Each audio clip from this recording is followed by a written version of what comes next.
Got it. All right. Welcome, everybody. Thank you for joining us this evening. If you want to just jump to the next slide really quick, it just is to kind of do the same little thing. Please don't hesitate to ask questions. If it's easier for you to unmute to ask your question, know that you can do that.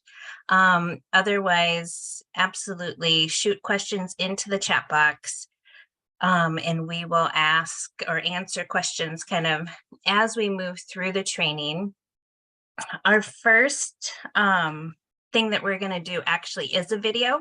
It's just an introductory video. Talks a lot about the population that we work with, both in our shelter and housing services. It's, to me, a very moving video. If there's things that jump out to you that move you and you want to throw it into the chat box, we won't unfortunately have a lot of time to talk about the video afterwards, but it's just kind of a way to be able to express if something moved you. And then after the video, we'll be jumping into talking about our shelter and housing services.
Hi, once again, my name is Ray and I'm one of the shelter managers.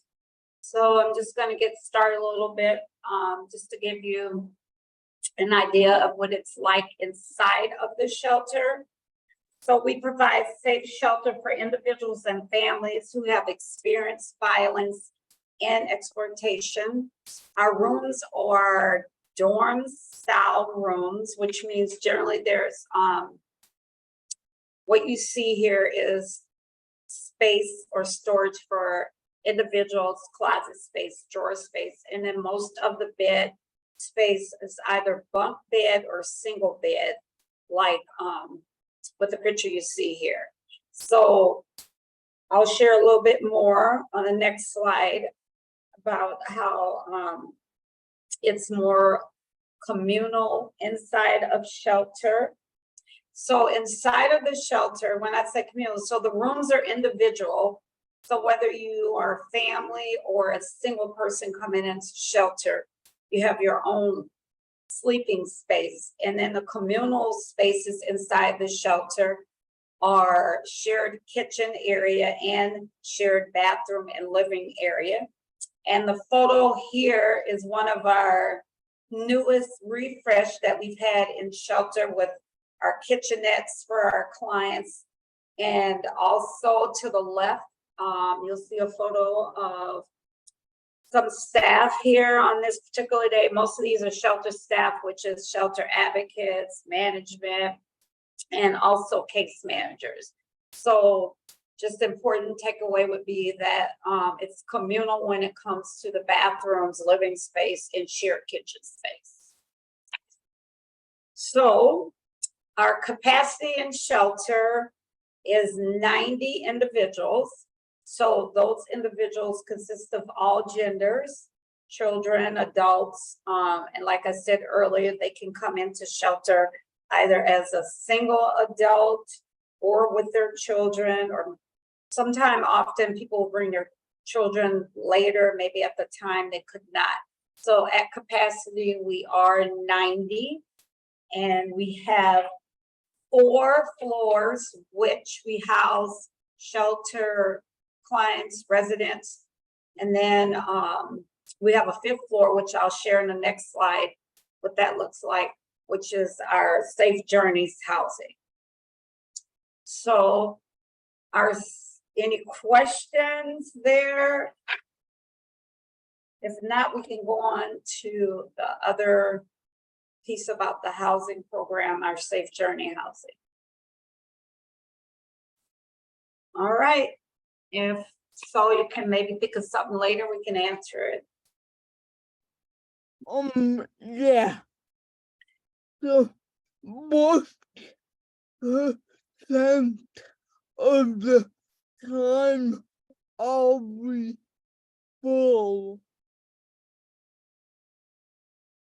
You full most of the time in shelter.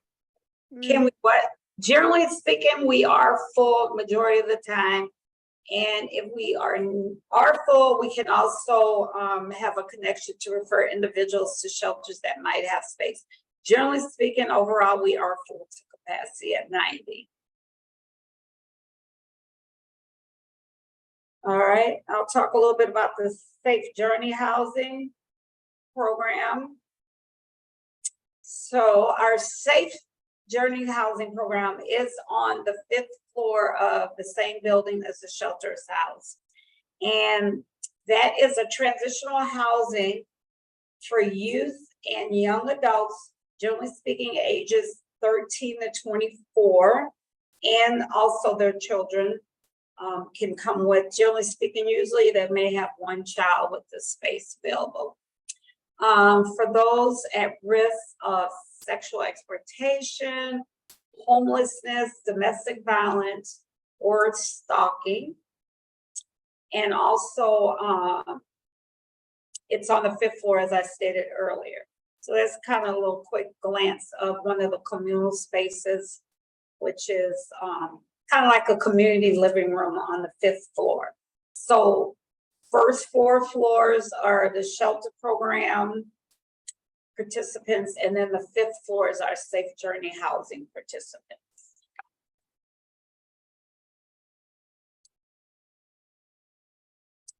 Okay, then we have Safe Journey housing which has 16 units.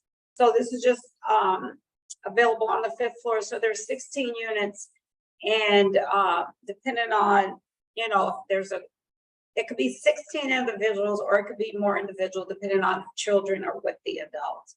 And then they can stay up to 2 years while they are participating in the program. And that's a quick look at some of the shared space there, just to get an idea what it looks like. That's the eating area. And then I think that's an extension of like the community living room, just to give a quick glance of their space.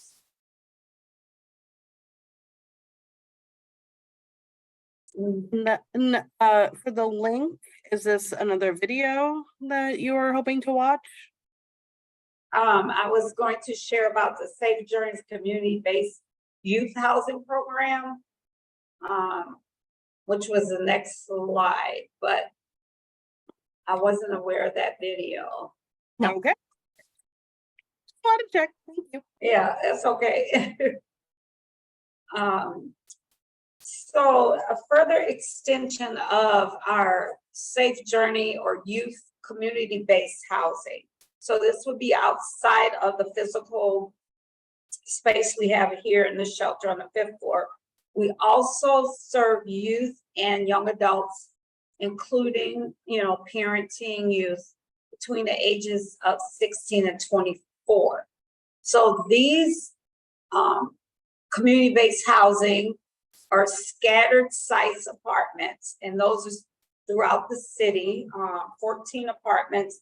They may not necessarily be in the same complex, but they're just scattered throughout the city. And also, or actually the county. And then we have clients receive support with income-based rental assistance. So there is support with paying the rent, along with case management services to kind of work on maybe their goals or what they would like to have support with case management. And also that is up to a 2-year program of support. So that's another youth community-based housing program, which is an extension of, or can be an extension of those that are in the Safe Journey housing program. All right, Carla's on. I am on. So one of the programs that I have the pleasure of working with is the Rapid Rehousing Program in Hennepin County. So very similar to the youth community-based housing that happens in the East Metro. Hennepin County has a rapid rehousing program through Tubman. And this is also a scattered site housing program, which means we work with the families that are referred to us to find housing in the community, with the hopes that it is housing that they'll be able to continue to live with once the program is done. And we at this time can work with both singles and families up to 20. So we would help with people living in 20 apartments throughout Hennepin County. We also work with families who have been impacted by family violence, relationship violence, both youth in the sense of starting at the age of 18. Hennepin County actually considers people up to the age of 24 to be a youth, and then people over the age of 24 to be adults. So we work with both youth and adults, families, and singles. It's an income-based rental assistance program, which means we pay a portion of their rent. The families that we work with pay 30% of their income towards their rent, and we pay the remaining amount. So the amount is different for each person in the program. And in addition to that, we provide case management services, which we'll go into what that means a little bit more in depth in a minute here. The families that we work with right now can work with us for up to 2 years. And then they can receive a little extra time for follow-up services. So once they transition off of the rental assistance, we're still available for them to ask questions, get resources, and support on different topics.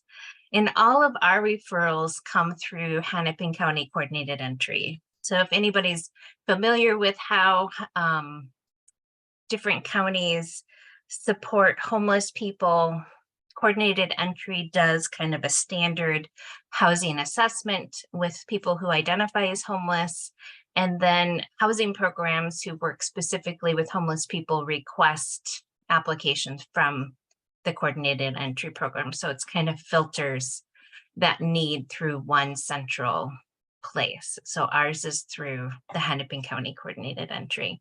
Each county has a connection to a different Coordinated Entry system.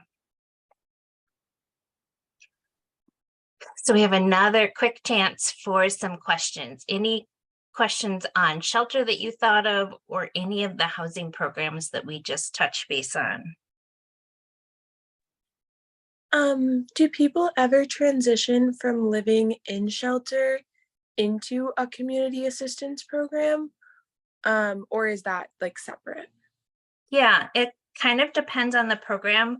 So one of the things that our shelter services does is helps their residents get connected to the different Coordinated Entry systems that they would belong to.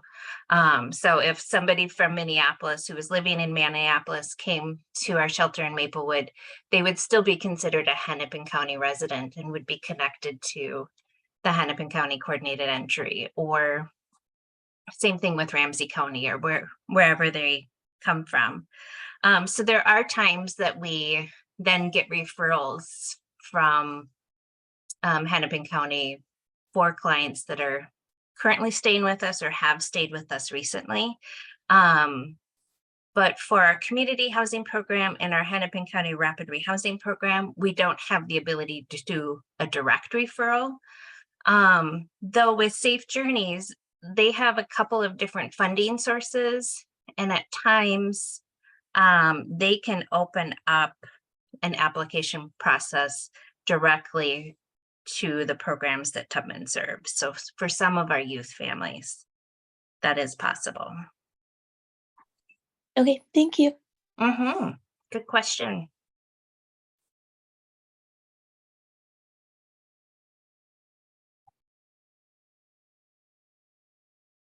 All right. Well, we have another video to play that's going to kind of explain a little bit about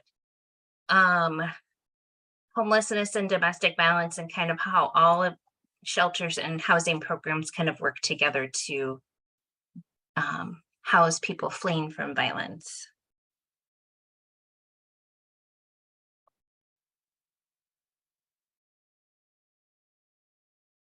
Nobody should have to choose between staying in an unsafe home or having no home at all. But too often, that's the choice survivors of domestic violence and sexual assault have to make. Studies show that access to safe, affordable housing is one of survivors' biggest, most urgent concerns. This is why we can't end homelessness without addressing domestic and sexual violence. More than 80% of women with children who are experiencing homelessness have experienced domestic violence. And women are at a heightened risk of sexual assault before, during, and after periods of homelessness. Survivors of violence face real barriers when trying to access housing. Barriers caused by the power and control dynamics of abuse, a need for safety and confidentiality, economic instability, and the effects of trauma. And these barriers are often greater for those who are most marginalized in our society, including families of color, Native Americans, immigrants, LGBTQ people, people with disabilities, and individuals and families living in poverty or who are geographically isolated. So if we are going to end homelessness, we have to understand the connections between domestic violence, sexual violence, and housing instability, and create a framework that responds to the unique challenges and opportunities this intersection creates. In order to meet the needs of survivors and their families, we also need a greater range of housing options, from emergency shelters to transitional housing, to rapid rehousing, to permanent supportive housing. we need to continue to build the capacity of housing and homelessness programs to support survivors' safety, autonomy, and self-determination. And we need to build and strengthen partnerships between domestic and sexual violence organizations and housing and homelessness programs at the local, state, and national levels. These partnerships will give us the resources, strategies, and support we need as advocates, and the programs and policies that will support survivors' safety and stability. Together, through partnerships like these and survivor-centered policies and practices, we can end homelessness and improve families' lives. Learn more about survivor-centered housing at safehousingpartnerships.org.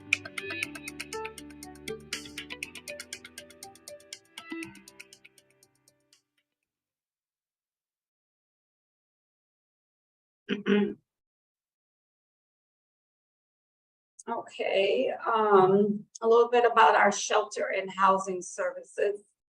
So we do have a 24-hour helpline and walk-in advocacy services. The crisis line number is there, 612-825-0000. So it's 24/365. So it's always available. We have a connection to other shelter using Day One. As I mentioned earlier, someone asked about if space is available or if we're always full. If we are, we use what is known as Day One, and that's primarily a frequently updated, computer-driven to show us what is available actually throughout the entire state, what shelter space. So we're able to coordinate that through Day One for those that we might not be able to support with physical housing or shelter, immediate shelter. Individual goal planning for all ages. So we have youth specialists that help to support our youth. And also with the adults, there's a case manager. And then at some point they kind of integrate if need be, working with the parent and the child in terms of goal planning. And then the case management, as I mentioned, which is usually driven directly from whatever the client might need support with or would like to work and focus on with their goal planning or support or coaching with their case manager.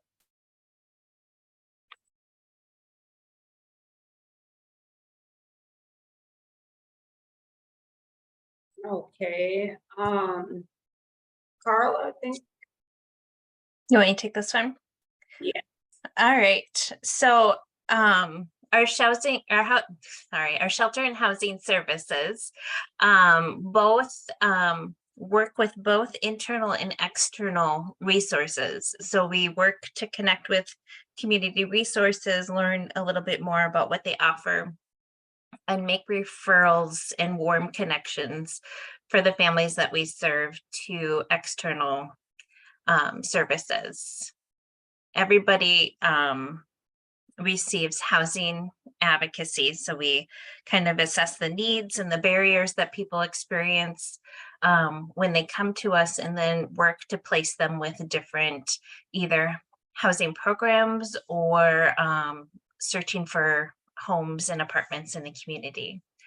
We have different support and educational groups that happen for all ages. And that might be around employment opportunities. It might be around support services, budgeting or financial groups.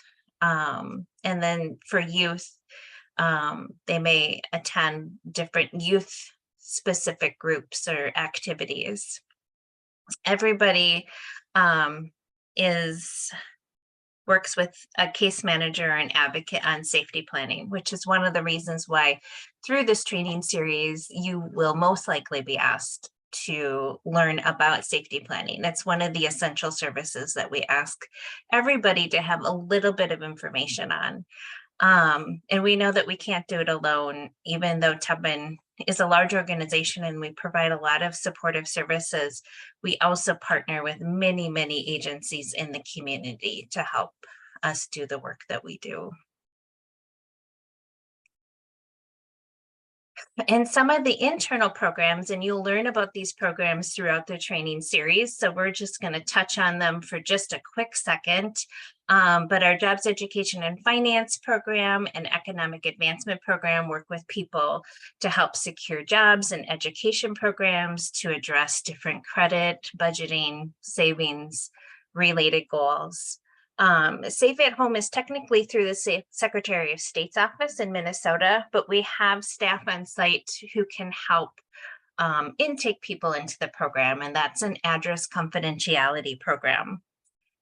Pieces of Peace Support Group is actually being facilitated at this moment. We have people actually from around the country that join us for relationship violence support group that happens through Zoom. We have legal advocacy in clinics, mental health therapy through Chrysalis, a clothing closet that's actually under renovation at the moment, but soon to be back in providing clothing for many of the families that we serve. And then Harriet's Refuge is a space where people can go to meditate, to pray, to just have a quiet moment, spiritual reflection, because we know connection to faith can be very important for people's healing journeys.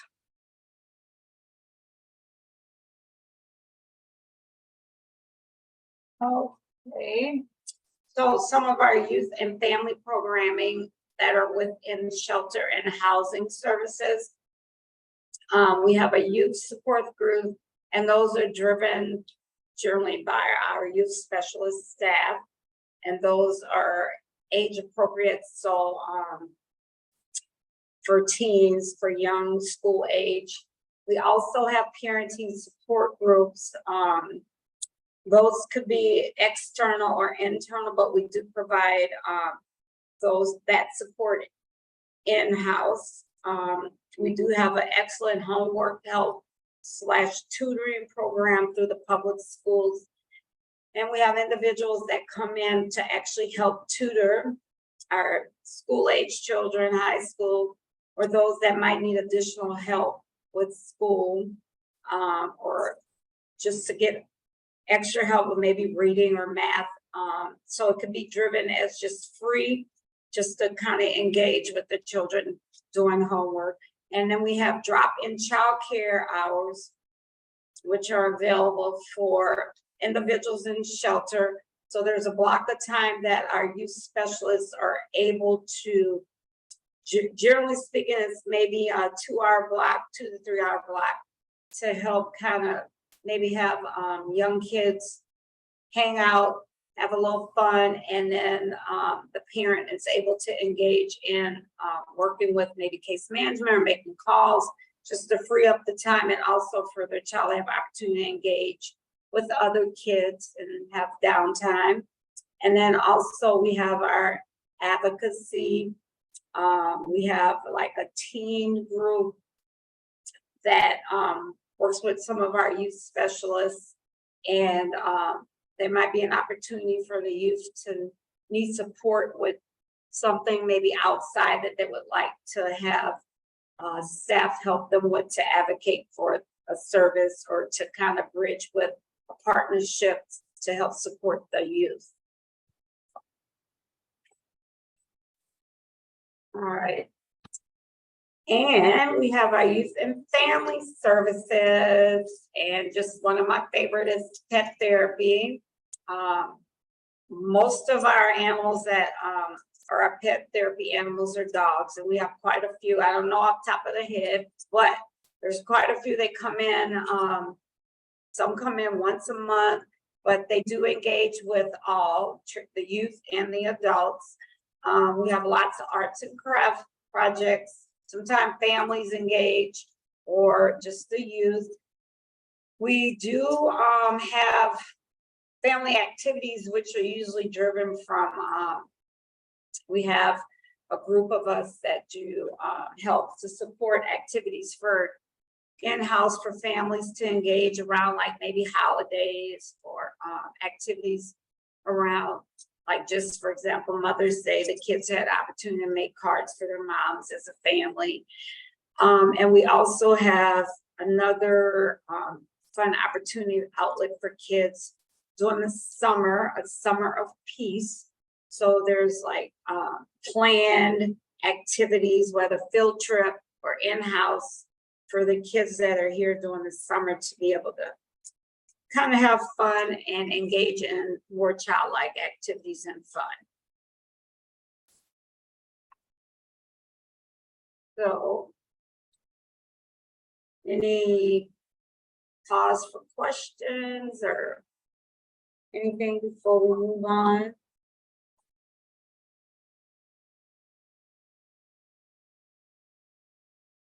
We are wrapping up the half of our presentation tonight that talks about our shelter and housing services. So if you have any questions that you've just been holding on to for the right moment to ask, this would be a great time. We probably will have a little bit of time at the very end tonight too, but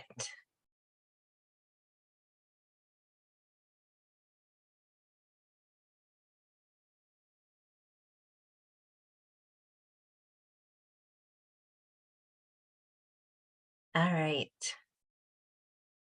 Well, don't hesitate to reach out to somebody if you think of questions. I am the one who always thinks of my questions after the training is over. So there's always opportunities to ask questions too,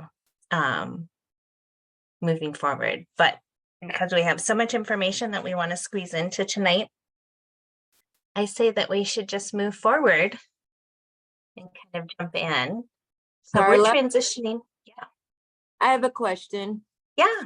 As far as the pets go, are those just pets that people bring in, or these pets belong to people who are living there? Good Nice. question. The therapy pets that are bought in, they are volunteers, the pets themselves, and they are usually bought in from the outside community. So their owners do not reside in shelter nor participate. So they actually come in as a volunteer with their animal, and that's trained prior to coming in.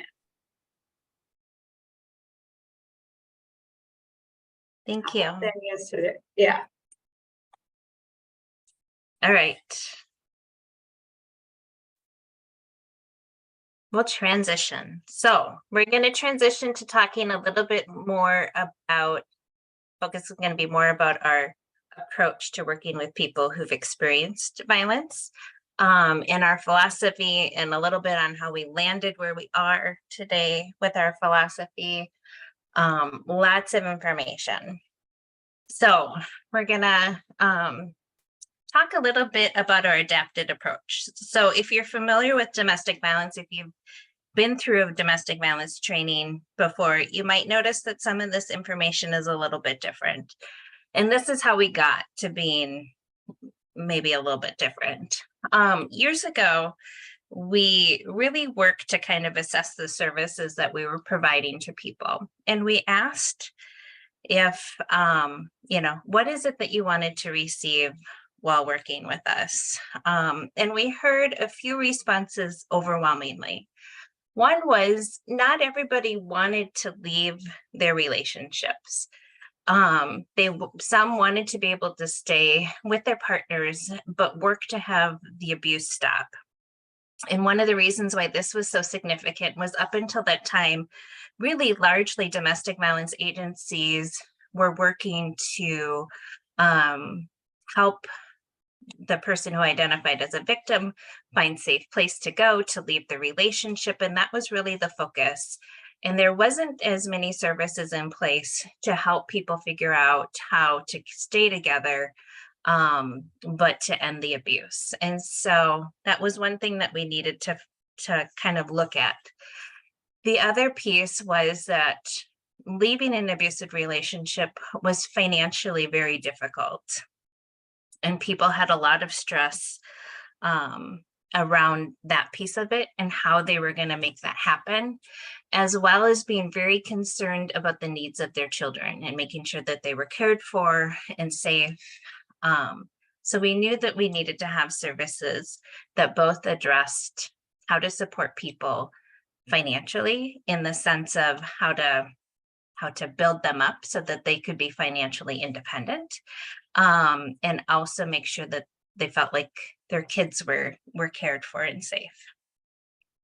So a few things that we responded by doing was, one, we knew that we couldn't just provide intervention services, and intervention services being just shelter and legal services, but we needed to have services out there that worked on prevention. So getting out into the community, talking about what family violence was, educating the community, because it also used to be that domestic violence was the thing you didn't talk about. You know, people knew it existed, but it was a hush hush topic. You didn't intervene if you were a neighbor or a friend. It was a private issue within families. So we needed to get out there and talk about what family violence was and do some prevention services. We absolutely needed to have intervention services. So things that we could do to help people when they're in a unsafe situation, to access resources and to seek out safety. We couldn't just expect that people were going to come to our centers to receive services, but that we needed to be able to also get out into the community and meet people where they're at, provide some legal clinics in the community, to provide some drop-in centers in the community, or have people go out to talk about or to do home visits, or to meet people where they were in the community. And then we need to have aftercare services. So just because somebody ends a service within Tubman doesn't mean that they can't call us again for support, or they can't check in, or they can't seek out other services, so that they know that just because that service has ended doesn't mean that our doors are closed, but that you're always welcome to seek out support again in the future. We needed to be trauma informed. We needed to be strength based. And like we talked about before, we needed to have partnerships and collaborations, that we can't do this work alone. But most importantly, we need to meet people where they are at, where they're ready to work on things, you know, the goals that they find most important right now.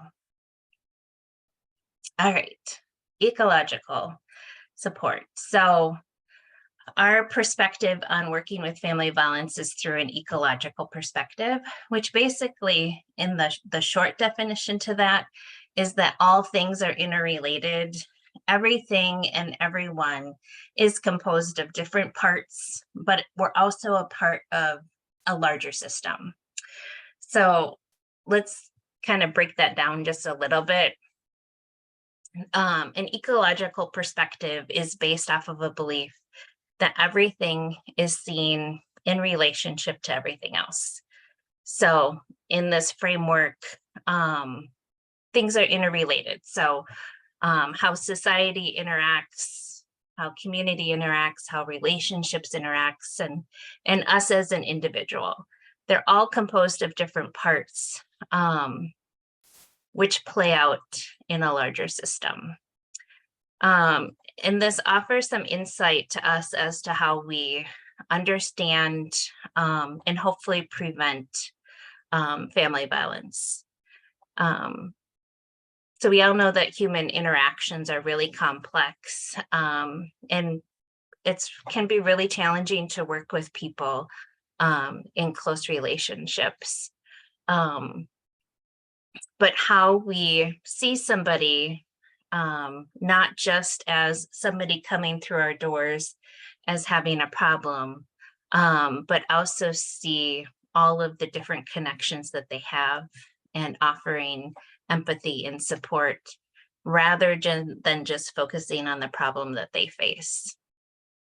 And hopefully that it's growth oriented, that we are identifying people's strengths, looking at the resources that they have used in the past and the ones that might be helpful for them in the future, and not just focusing on the part that's wrong. When working with people who have been impacted by violence, it's so important to find the strengths and the solid pieces within them that they bring to us. So some parts of the ecological approach is we believe that everybody has the ability to grow and change. And that's not just people who identify as victims that come to us, but that's also people who have perpetrated violence, that we believe that they have the ability to grow and change. That safety is key. So again, why we have everybody learn about safety planning, because you never know if you might be the one person who kind of learns about somebody being in an unsafe situation and can potentially connect them to support resources. Everybody has power and control, and I'm going to talk about that a little bit more in depth in a couple of minutes. And that we believe that because violence is a learned behavior, like there's no baby that is born into this world as a violent individual. That person has learned violence somewhere along the line.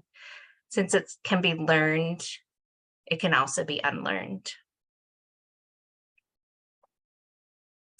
So a quick look at the definition of violence.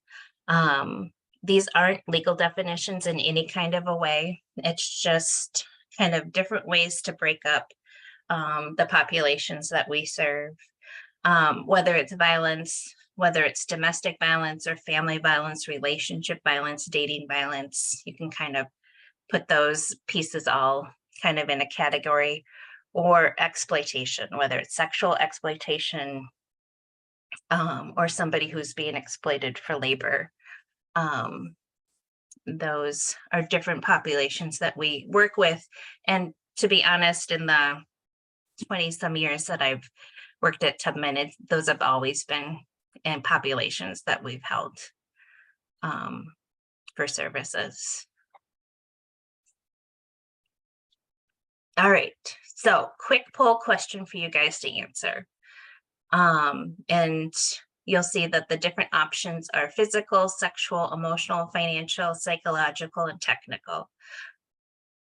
If you were to answer which of those types of violence does 99% of all victims or survivors of domestic violence experience? If you were to pick one, which would it be?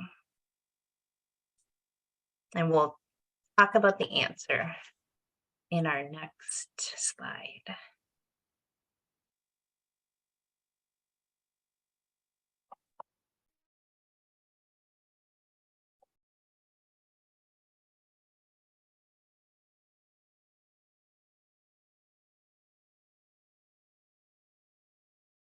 Lots of different answers coming in. Got a few more All right. people that need to respond. We'll show you the results in a minute.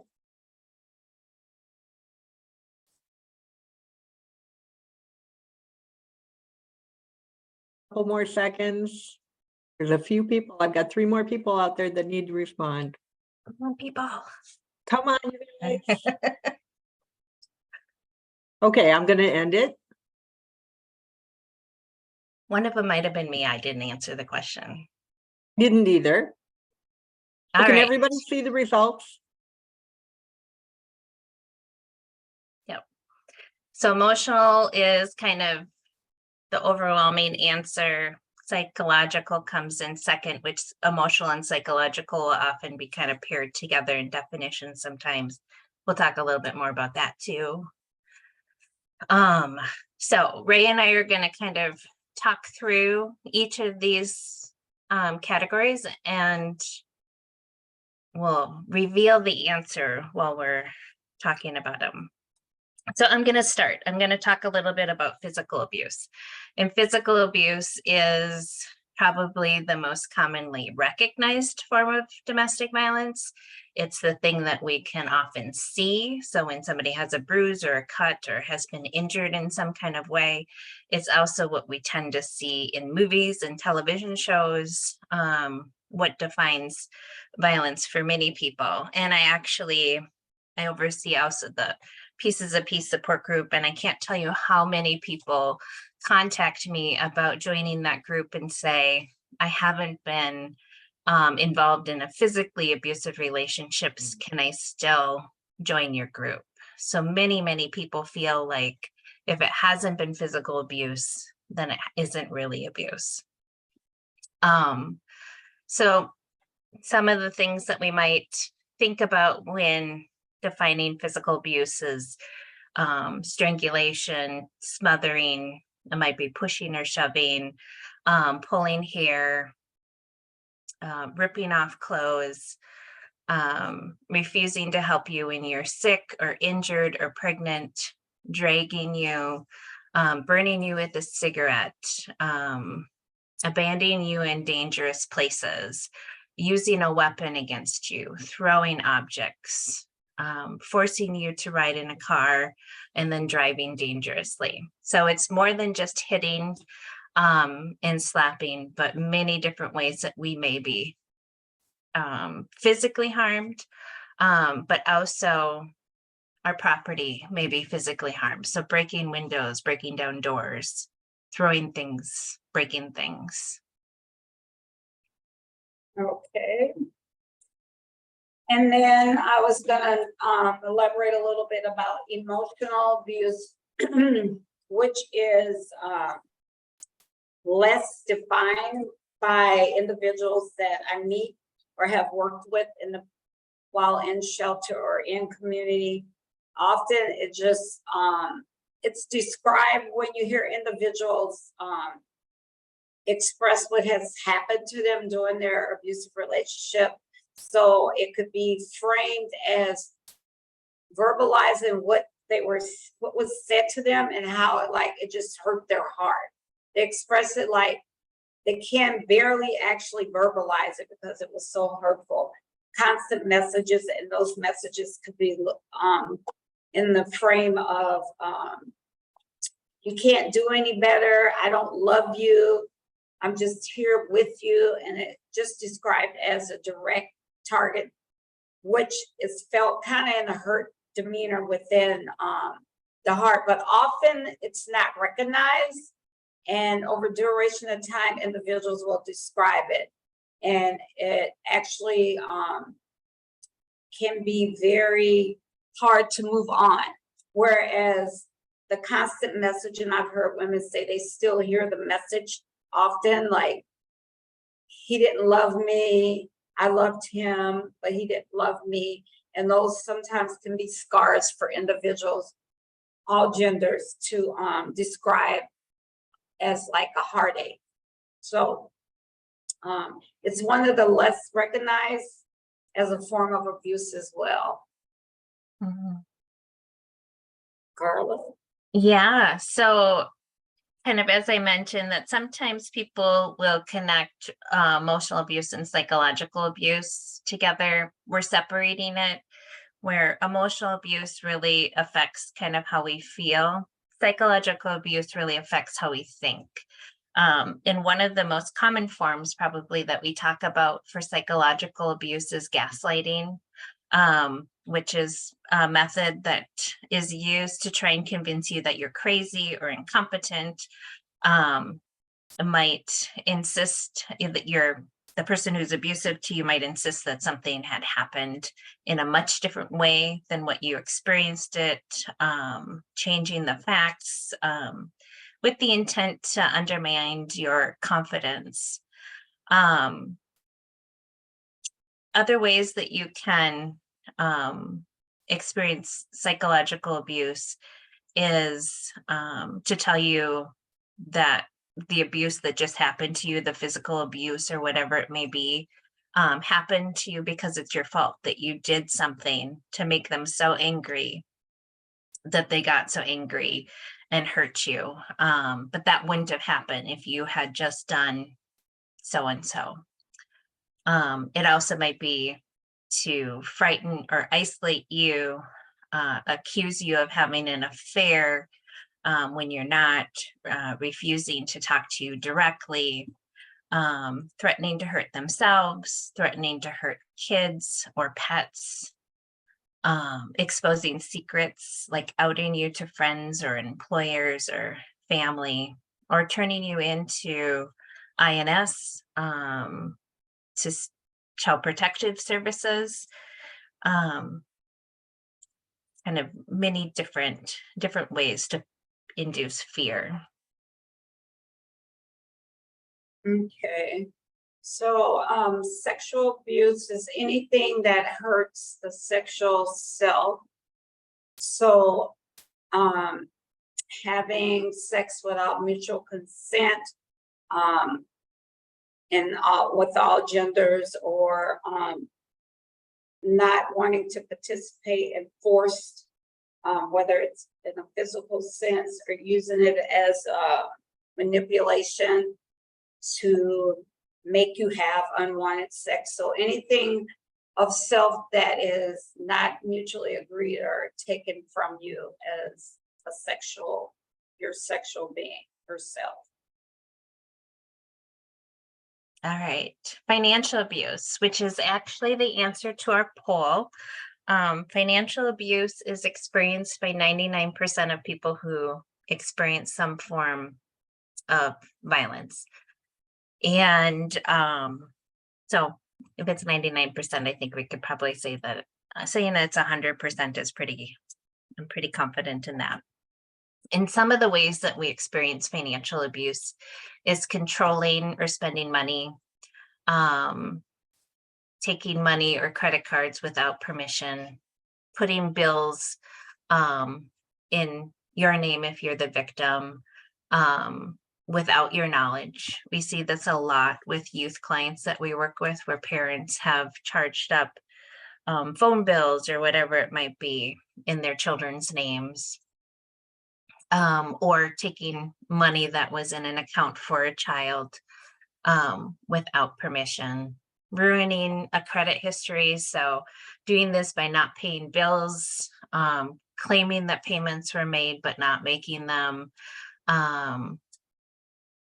making you turn over checks or passwords or credit cards, convincing you to open credit for them because your credit is better, or having you co-sign for a car payment and then not making payments. It can also go in directions of like interfering with your job. So harassing you at work, hiding your keys so you can't get in your car, taking the car without your permission, and then you find out you don't have a way to get to work, offering to babysit, but then not showing up. It can also look like limiting your education. So not allowing you to go to school so that you can get a higher education, to get a better paying job. Spending money without your knowledge, gambling money away, or not paying child support. Yeah, and the last one is technology. And just across the board, that's forever changing and growing, and not knowing how technology can be used in some instances. I've worked with some individuals. If you're isolated and you don't have means of technology, you have no idea what can be done. So technology is so advanced now, tracking you, monitoring you via cameras, seeing what you're doing, working through other means of technology that often people are not even familiar with, drones. So technology is forever advanced, and often I meet individuals and they have no idea that something had been happening over time, because to keep up with it. So technology is one that'll probably be more and more just advanced. It's sometimes like, oh my gosh, I never knew that could happen. So I had heard recently something about a drone being used with some technology for someone. So the means of technology is advanced and ever changing. So what I do tell individuals is you have to be aware that technology can be also used as a form of violence against you. And often you're seeing more and more of it. So. All right. Moving on to our next slide. This is where you guys get to participate a little bit. You guys are going to be broken into some small groups, and we want you to talk about this question. why would somebody stay in an unhealthy relationship? Maybe have somebody who can take notes, write down answers that you come up with. When we come up to the large group, I want whoever your kind of note taker to pop in a couple of different things that you thought of. Just put a couple in there because it helps us read that easier than if it's a really, really long answer. And it also helps kind of move that, see responses come in quicker if you just write a couple at a time. Any questions?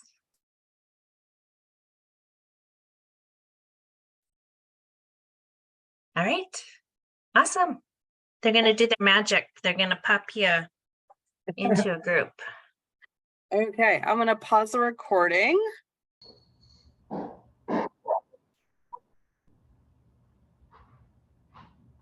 right. So I'm just going to start talking a little bit about some of the answers that you guys have put in so far. So far, I'm seeing a few that talk about children. So concerns for the children, what will happen to the children.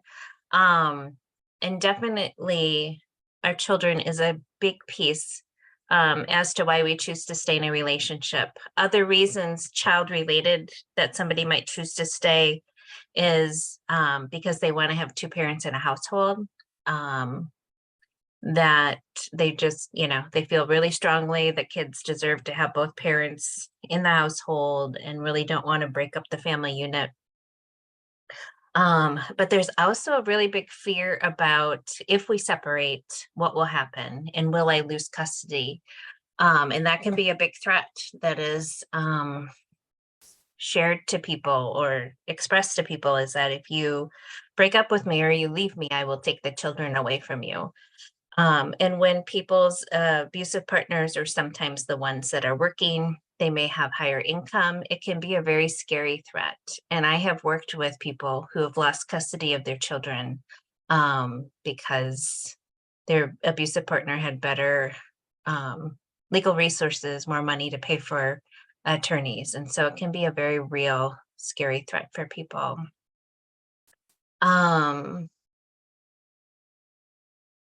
Having no place to go, absolutely. And Minnesota is pretty fortunate in the sense that we have many domestic violence shelters throughout the state, but not everybody feels like that's a safe option. And if you identify within the LGBTQ community, you might not feel like they're available to you. Not all shelters serve men or people who are transgender or gender fluid. And so you might not feel like those are options for you to go to, and you may not have other support systems in place. There's another one that says that just not realizing that you're in an unhealthy or abusive relationship, which is absolutely true.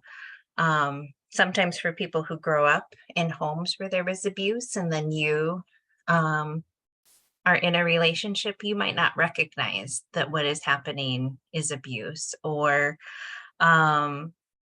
really believing the best in your partner and, that what's happening is because they're going through something or having a bad day, or this really isn't who they are. And so what is happening isn't abuse. And it can be very difficult and shame. Many people feel shame by identifying that they may be in an abusive relationship. Finances, absolutely. Fear of the violence escalating is definitely one. We know that the majority of people who are killed by an abusive partner were killed after leaving a relationship. So that can be very scary. Cultural or religious reasons, yes. Sometimes if you're from a specific cultural community, you're not only leaving your marriage but you're leaving the entire community or maybe the place that you worship. Some people have very strong religious feelings that you don't separate or get divorced from your partner. You work through that together. And there's even religious leaders that will communicate that message to people. So if you go to a faith leader to get counsel, that might be the message that you're also receiving. Mental abuse. One of the things that we didn't really talk about when we were defining abuse is some forms of abuse is if, you know, and especially after going through an abusive relationship, you might be experiencing trauma. You might need to seek out mental health therapy. And your partner may sabotage your ability to get to mental health therapy or get to substance abuse therapy. They may force you to re-engage in substance use, or they may hold those things over your head and say, you know, if you leave me, I'm just going to tell the courts that you're crazy, and I'm going to give this them all this documentation as to how you've needed to seek out mental health therapy, and that you're the one who has diagnosis, and so that you're not fit to parent any longer. So there can be a big fear there. Let's see, what have I missed on that you guys have come up with really good answers? Hoping that somebody will change. Yes, and there's a really big piece of really feeling like I'm the one who really believes in them and loves them, and I can be there to support them and help them through changing, and really kind of holding that with you. All right. Trying to think if isolation is another one that I saw. Isolation is very common in abusive relationships, immigration, so that fear of being deported or not having a community in which speaks your language. Maybe your abuser is the person who interprets for you. Trying to look for ones that we haven't talked about. Someone said severe health condition, and Yeah. that the partner might be a caretaker also. Absolutely. So we can find that in people who may identify with a disability, or elders. We see that a lot with elders. And we haven't really touched on elder abuse as much, but a lot of times our caretakers are our family members, our partners, our children, or people that are close to us. So it can be really difficult then to report a child, but you're dependent on somebody who takes care of you. And they may be the ones that have access to your medication, can get you to doctor's appointments. So absolutely. Any other ones that we haven't really touched base on yet? So there's lots and lots of different reasons, clearly, that we might choose to stay with somebody. And it's really important that we, as supportive others, really kind of keep that in mind, because sometimes it can be very challenging when we're working with somebody where we know that they're being hurt, and, you know, want them to be safe. And it's important that we kind of keep all of these complex issues in the back of our mind, because they might just want the relationship to work. They might feel like they're the ones that's causing the abuse. They might have a lot of shame or guilt about leaving. So lots and lots of reasons why we might choose to stay with somebody who's hurting us.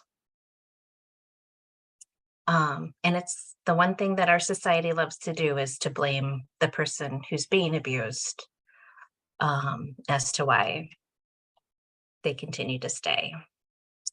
All right, so as promised, I said that I would talk a little bit about power and control. And again, if you have been through any kind of domestic violence training prior to coming to Tubman, you probably have learned about power and control. In traditional approaches, it's often said that domestic violence happens when one partner, and a lot of times it's identified as the man in a relationship, has power and control that they're using to hurt and harm the person that they're with. And that person has all of the power and control, and they use it in abusive and controlling ways. And the other person, often identified as a woman, is without power and control. And so I want to talk a little bit about how we see that a little bit differently. And I very intentionally have not put the power and control wheel up on the screen in case that's something that you're familiar with. So Tubman identifies power as the ability to influence and control as the ability to shape, block, or limit influence. And you and I are using power and control in our interaction right now. I am using the ability to influence you, maybe on a new definition of power and control, or just on what power and control is. And you guys all have the ability to shape, block, or limit my influence right now. And hopefully you're experiencing this as not an abusive interaction. That really within any interaction that we have with people, we are using power and control. All people have power and control. Nobody can take our power and control away from us. The ability lies within all of us. Some people exercise more power and control. And when you really are off balance with power and control, it leads to unhealthy dynamics in a relationship. So the violence that we see in relationship. Both power and control go hand in hand. It's almost like it's two sides of the same coin. So power is one thing, control is the other thing, and they work together, kind of in whole. We see power and control play out all of the time in relationships. So like when I get off tonight, I might be like to my partner, I might say, you know what, I really want pizza for dinner tonight. I'm starving right now.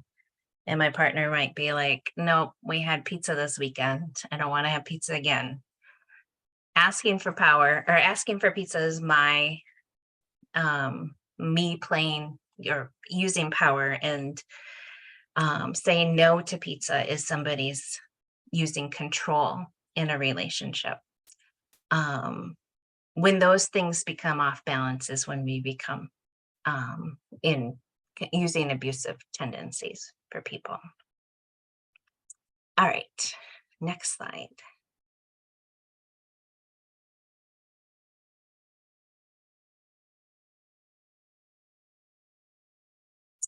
We're going to talk about some characteristics. All right, here we go. So to talk about that a little bit further, let's look at personalities that tend to perpetrate violence. When understanding somebody who perpetrates violence, something that we think about is this person has most likely experienced some sort of powerful disruption in their life, which changed the way that they view the world. And they no longer view the world as a positive or supportive environment. And other things that happen is this person does not acknowledge the boundaries or limits of others. They have a stance where they feel like they need to get the world before it gets me.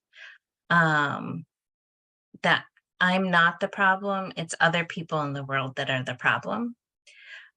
People who perpetrate violence tend to be overpowered and under control. So when we think about those two pieces, power and control, they tend to be overpowered. So they do things where they don't respect people's boundaries. They may yell and hit and do things to influence somebody. And they're under controlled, which means that they're lacking the self-control in a situation. And then somebody who has been victimized likely has also suffered a particularly powerful disruption. But instead of it changing the view of the world, it changes the view of themselves. In abusive situations, they tend to believe that they're the problem more, that they're the ones that caused whatever to happen. They often feel pressured to be over controlled and feel underpowered. So over controlled, some of the ways that I have seen over controlled is blocking influence. So not showing up for meetings, not taking resources, not following through on contacting resources, things to block information, things to block what could potentially be change, because change can be very scary. We also work with people who have been victims on empowerment. So since they tend to be underpowered, we're working to build them internally so that they feel empowered. When the slides talked about the fact that both people have experienced some form of particularly disruptive situation, that might not necessarily be relationship violence. It could be past physical assault. It could be robbery. It could be some kind of accident, a divorce, a loss of a loved one, something that really changed them inside. It could also be relationship violence. It either changed the way that they see themselves or the way that they see the world, and how those experiences have impacted them. And some people identify then within this perpetrator victim interaction pattern.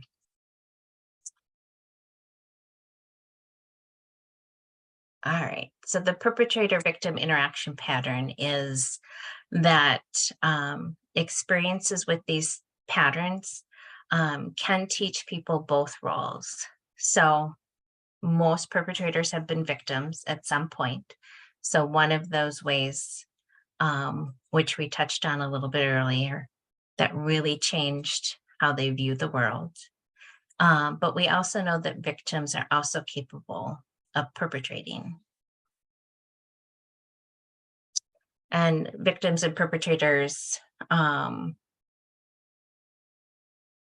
tend to match at their own emotional and psychological development, which is why we tend to see them pairing up over and over and over again. All right.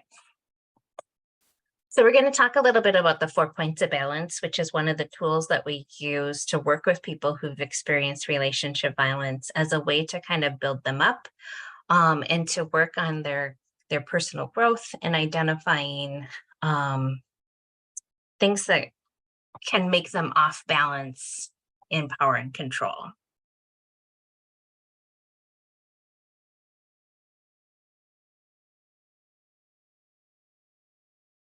All right. Okay, the first is maintaining a clear sense of self while in a relationship. So maintaining a clear sense of yourself is really knowing who you are and what you're about, especially when another person wants you to be different. So really being grounded in who you are and not being thrown off balance when you come in contact with somebody who feels like you should be a different person, express different views, or to be the person that they want you to be in their lives. Okay, non-reactivity to your partner's anxiety.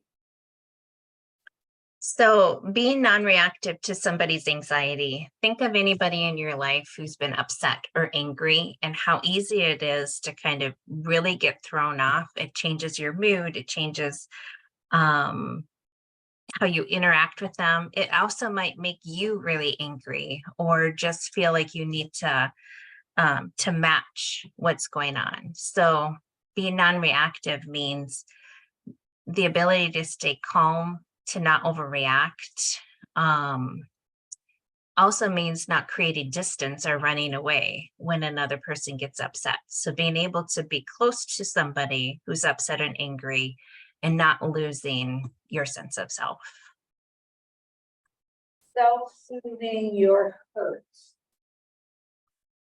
So a lot of times when we get upset, if you think about a time potentially that you've been upset recently where it was with an interaction of another person, we often want somebody to apologize to us, to talk us through, to make us feel better, to help us, help us calm down. So soothing our own hurts and pains means that we're able to take care of ourselves, to calm down, to soothe our own hurts, to regulate our own anxieties, and not depending on another person to do those things. And last, to tolerating discomfort for growth.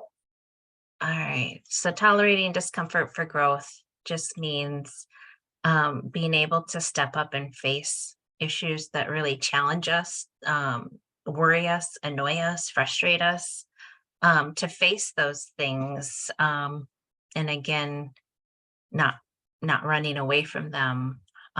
When in a relationship, it's the ability to get through a really difficult situation so that you can move through the conflict instead of avoiding the conflict.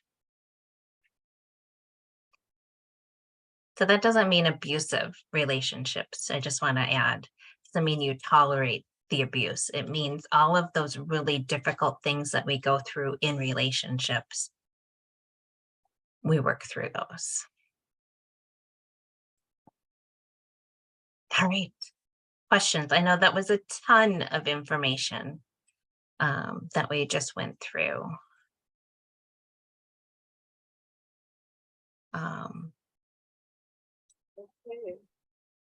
Maybe give it a second just in case there's any in the chat.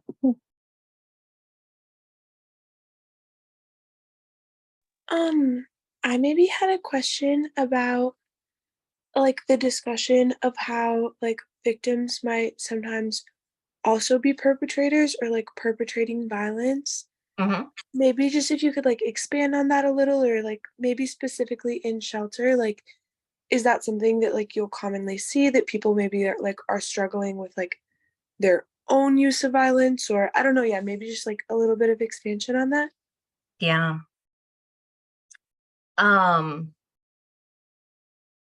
Because we all kind of fall on this power and control continuum. And I know like our goal in life is to be balanced, right? Like to have positive interactions with people. But the truth is we all have bad days and we all have moments where we do things that aren't from our best place. And we might say things to people or do things at times that aren't always the nicest.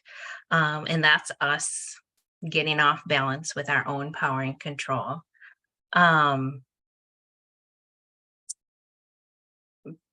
Because each of our relationships are different and the people within our lives are very different, even though I may be in a relationship with somebody who's abusive towards me, and I'm the victim in that relationship, doesn't mean that that's who I am in all relationships in my life. And I might actually take the frustration, the anger, the pain from those experiences and then take it out on another person, or that interaction might change how, if I'm interacting with another person, I might think, well, I'm not going through that again. So I'm not going to let you talk to me the way that this person just talked to me.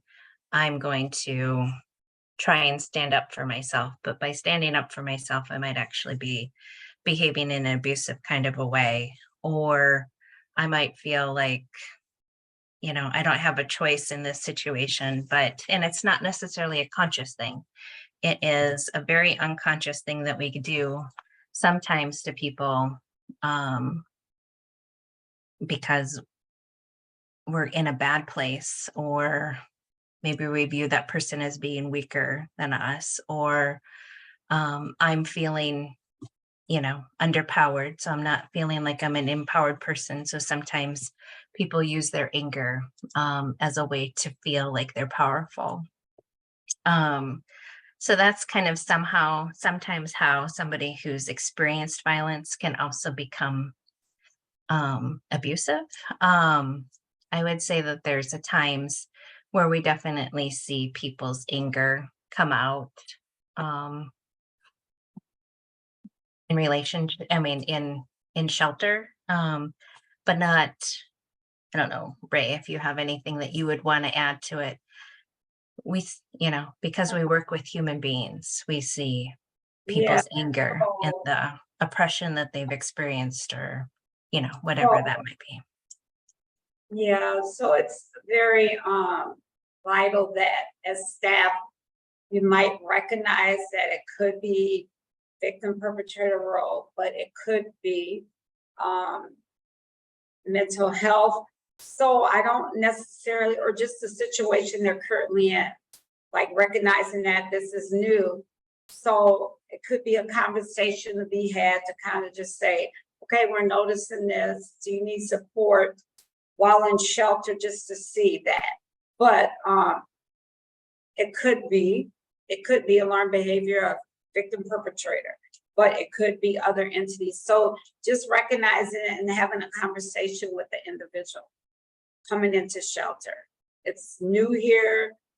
It's adjusting to shelter. It's a lot coming into shelter in crisis. That's a lot in itself. So just to kind of wake up in the morning and not know where the coffee is, that would be, so you have to look at the whole spectrum of what's going on, maybe the kids in one ear. So I don't like to maybe say it is the perpetrator role that they're in now.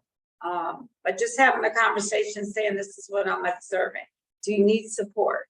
So, but that's a great question. I've seen it, but I don't really necessarily say that that's it, unless I see maybe something there that will maybe draw me with that final conclusion.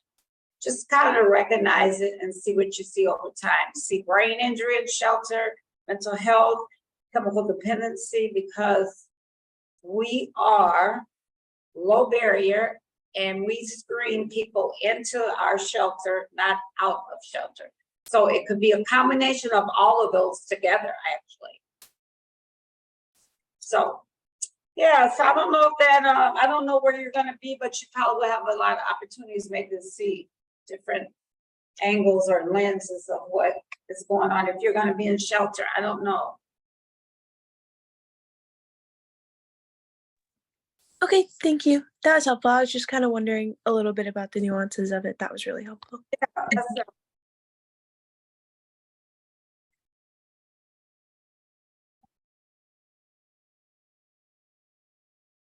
Any other questions?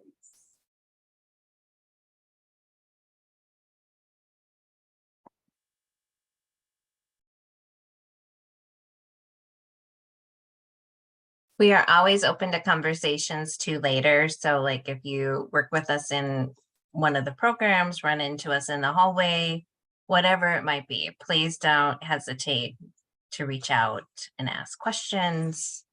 You want to talk about something more after you've thought about it a little bit.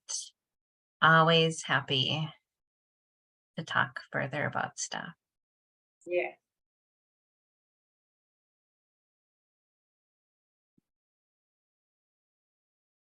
All right, so just some resources that are commonly used. Our shelter and safe journeys numbers are on there, and then day one services that Ray talked about a little bit earlier, if you're interested in learning more about how they help, and then some of our national and local coalitions that help with domestic violence, sexual violence, which all have really great resources on them.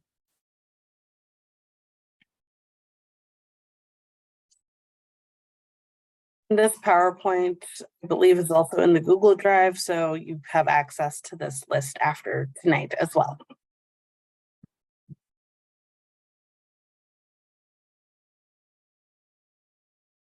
All right. I think that's everything. So thank you, Carla and Ray, for all your time and knowledge. If you want to give a shout out to them in the chat or clap or use an emoji, we have a couple of announcements before we head into breakout groups. So thank you, Carla and Ray.